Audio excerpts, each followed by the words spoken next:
Go live. All right, we are back in the conference committee for S208. We're meeting in Senate Judiciary, and we've come to an agreement between the two chambers. As I expressed earlier, it was the Senate's position that we have some policy that includes local, state, and federal law enforcement. We have gotten back to that position with some caveats. My understanding there will be a model policy that is implemented March 15th. And we will also have statutory language that is generally applicable to local, state, and federal law enforcement. The meeting in the middle was to have this implemented March 15th, 2027. And there is also the addition of the Attorney General enforcement, not just a fine, but the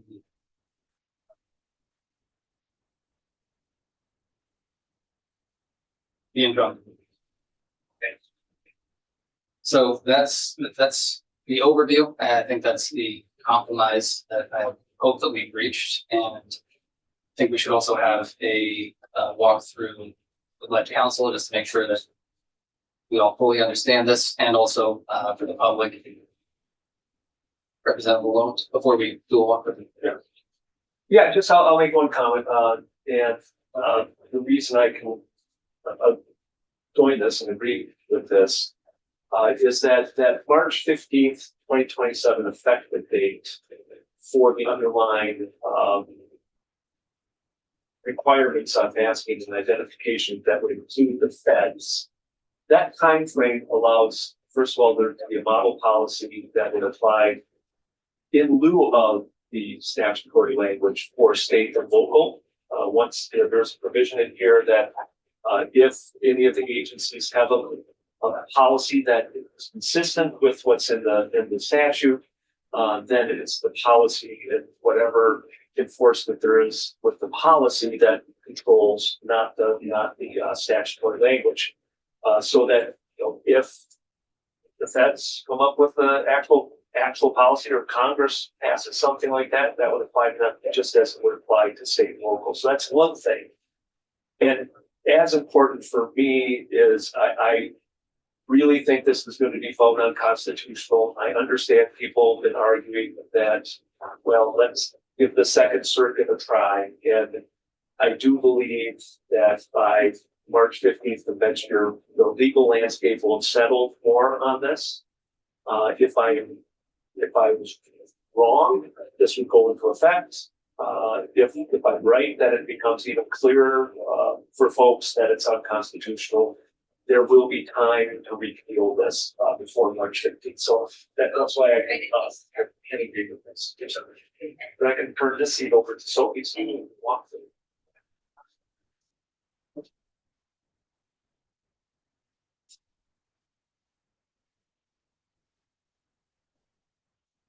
Yes. Come over, Martin. Join us. If you have a copy in front of you and it's posted, right, Nate? It will be, but they haven't. Okay. So Sophie Stanley for the Office of Legislative Counsel. So this would create a new section in Title 20 called Standards for Law Enforcement Identification.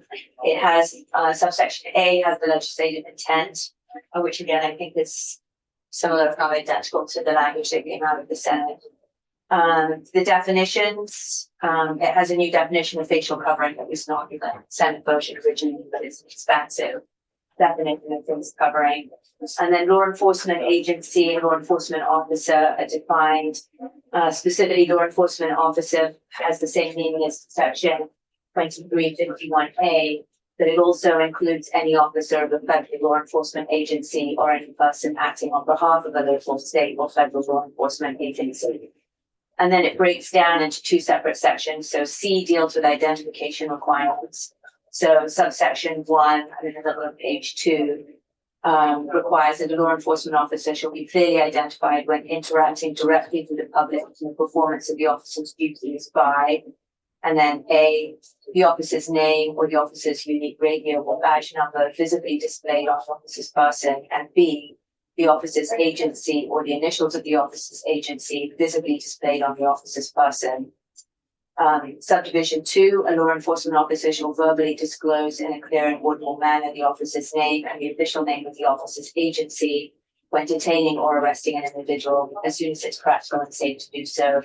And just to be clear, that's the same language that's in the immigration regulations at the federal level. Subdivision 3 then has the list of exceptions. So on when an officer is not required to be clearly identified. And it goes through again a lot of testimony from a variety of law enforcement officers. There was information provided to the House Judiciary Committee from the Department of Public Safety to really sort of expand out these exceptions. So on page 3, it goes through capital A, during active undercover or plainclothes operations, including official duties requiring anonymity, such as to interview, survey, infiltrate, or otherwise investigate criminal activity. B, while wearing personal protective equipment for crime scene processing or exposure to hazardous materials. C, while responding to exigent circumstances, either on or off duty, including situations involving imminent danger to persons or property, the escape of a perpetrator, or the destruction of evidence. D, while performing tactical team responsibilities when assigned to a tactical team unit. E, while engaging in executive protective operations when the display of identification would compromise the safety, anonymity, or tactical effectiveness of the public protection detail. And F, during meetings and interviews with victims and witnesses. So again, that section C covers the identification requirements and then the list of exceptions to that. And then turning to subsection D towards the bottom of page 3, and this is to do with the facial covering requirements. Subdivision 1, a law enforcement officer shall not wear any facial covering while interacting directly with the public in the performance of the officer's duties. And then subdivision 2 at the bottom of page 3 and then going on to page 4 lists out all the exceptions. So again, these are the types of masks, so respirators, medical grade masks, facial covering designed to protect against exposure to smoke, fire, projectiles, or retinal weapons, facial coverings during water rescue operations, facial coverings related to protection against exposure to biological or chemical agents during an incident where these agents are likely to be present. E, a facial covering designed to protect against exposure to adverse weather conditions, taking into account the actual temperature, wind chill, humidity, and then the time of the exposure, so that includes both heat as well as cold. F, a head or face covering if worn as an improved reasonable accommodation under federal or state disability or religious discrimination laws. G, to protect tactical unit officers from physical harm. H, disguises worn by officers engaged in undercover drug interdiction assignments. And I, a disguise worn by officers participating in active undercover investigations relating to child sexual exploitation or human trafficking. Subsection E at the top of page. One sec. Senator Mattis. Just a quick question about the exemptions here.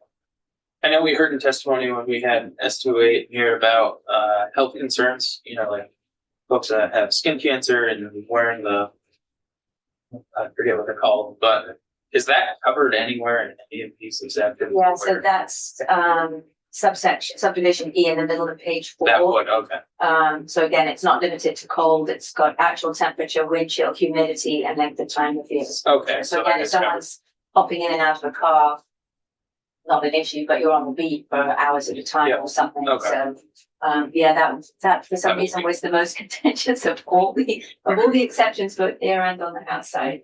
All right, top of page 5, subdivision E, statewide policy provides that on or before January the 2nd of 2027, the Law Enforcement Advisory Board shall establish a statewide model policy governing standards for law enforcement identification and the wearing of facial coverings applicable to law enforcement officers, consistent with subsection C and D, which we just went through. And then the Law Enforcement Advisory Board would submit that model policy to both of these committees, the House and Senate committees on judiciary, on or before January 15th of 2027. Subsection F, policy adoption. This provides that on or before March 15th of 2027, every law enforcement agency shall adopt a policy consistent with the statewide model policy. If they don't, then if they fail to adopt a policy, then their agency or the individual officer will be deemed to have adopted the statewide model policy. Subsection G towards the bottom of page 5 deals with the enforcement of penalties. Subdivision 1, the Office of the Attorney General. Sorry. And not you rather the question while we're on the section, so it's section F. Yes. To clarify, because I think you were saying before that this incorporates federal law enforcement agencies and that. Is that Right. So yeah, every law enforcement agency, if you look at the definition in state statute, it says basically any agency that employs a law enforcement officer. And we have that expansive definition of state law enforcement officer, and then we've got the language in here about applying to federal officers. and I guess if if they don't adopt it, the assumption is they have, how does that work on the federal level? I think on the federal level, it's going to be a question of whether or not the, Congress or the agencies, Department of Homeland Security, whatever, adopt something. So, I mean, essentially, they're going to be held to whatever is in the statewide model policy. My assumption is it's going to track this language very closely, so they would be subject to it under the statute. So just to clarify, at least my understanding would be after March 15th, we will have, state of Vermont will have a statewide policy that is going to closely mirror what we've written in law, as described earlier. And that policy would be, would affect local and state law enforcement only. Following that, Says, Yeah, no, I think actually that this needs to be adjusted. It should, I think the second sentence in F needs to be clear that it's state and local law enforcement. If Okay. they haven't, then they would be assumed to adopt the model policy, not the federal. so you're looking at pretty much every law enforcement. yes. Yeah, Okay. right, yeah. I think, no, Or agree. like, Because that, the expectation, right, is that there is no state policy, but rather it will be state law that is generally applicable after March 15th. Right? Unless the agency has adopted policy. Yeah. And we're not expecting or suggesting that federal law enforcement would be adopting our model policy. And it's kind of the way it reads right now. We have to just make it very clear that it's the second sentence. It's state or local law enforcement agency or law enforcement officers. Right, that's fine.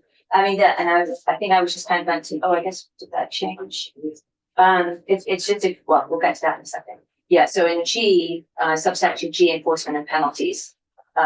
Subdivision 1 talks about the Office of the Attorney General may bring civil action to enforce the provisions of this section by bringing a civil action for injunctive relief and imposition of a civil penalty of not more than $2,500. And then subdivision 2 says this subsection shall not apply to a law enforcement officer if the officer's employing law enforcement agency has adopted and publicly posted a written policy consistent with the requirements of this section and provides for administrative action to be taken for violations of either subsection C or D. So I guess my question is, if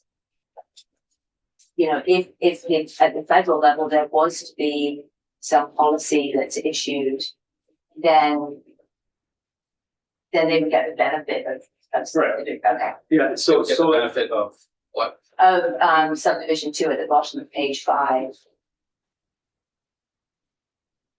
there was a federal policy that mirrored what we Right. had. And if it provided for, disciplinary administrative disciplinary action, then it would be subject to a civil action by the Office of the Attorney General.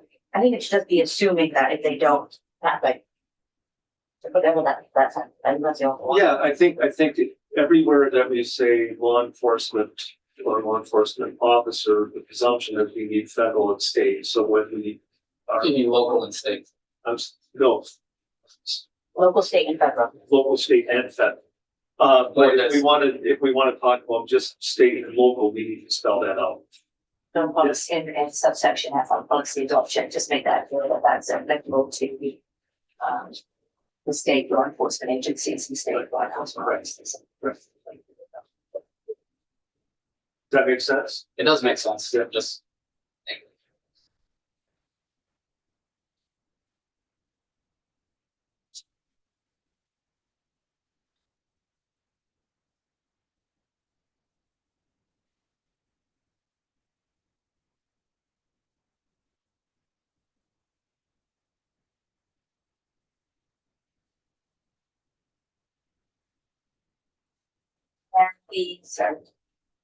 Section 2, the effective dates, provides that this section, so the effective date section, and then the statewide policy and the policy adoption sections would take effect on passage, and then the remainder of the act would take effect March 15th of 2027. So we're just making some minor changes. Yes. Yeah.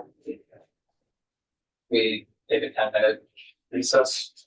For how long?